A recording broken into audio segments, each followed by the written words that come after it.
Bollywood ಹಾಗೂ Tollywood ನಟಿ ಅನನ್ಯ ರಾಜ್ ನಿಧನ ಹೊಂದಿದ್ದಾರೆ. ನಿದ್ರೆಯಲ್ಲಿದ್ದಾಗಲೇ ಚಿರನಿದ್ರೆಗೆ ಜಾರಿದ್ದಾರೆ ನಟಿ ಅನನ್ಯ.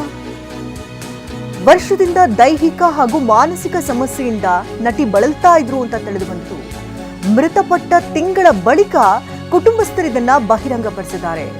ಜುಲೈ 15ನೇ ತಾರೀಕಿನಂದು ಮನೆಯಲ್ಲೇ ಅನನ್ಯ ಮೃತಪಟ್ಟಿದ್ರಂತೆ.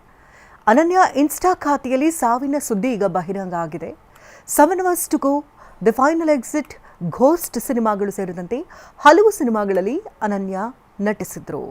ಹಿಂದಿ, ತೆಲುಗು ಸಿನಿಮಾಗಳಲ್ಲಿ ಅನನ್ಯ ರಾಜ್ ನಟಿಸಿದ್ರು. ತೀರಿ ಹೋದ 1 ತಿಂಗಳ ಬಳಿಕ ಇದೀಗ ಕುಟುಂಬಸ್ಥರು ಈ ವಿಚಾರವನ್ನು ಬಹಿರಂಗಪಡಿಸಿದ್ದಾರೆ.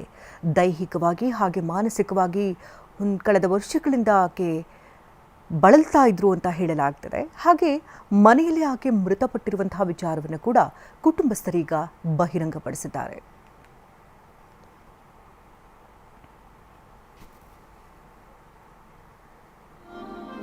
ಅದೇ ಅದೇನೆ ಅದೇ ಅದೇನೆ వినాలన్న కథ అదే అదేనే అపురూపమైన ఈ తీపినసలు నే చూడలేదు మునుపు ఉపమానమంటూ పదము దొరకని మధురమైన మలుపు అనువైన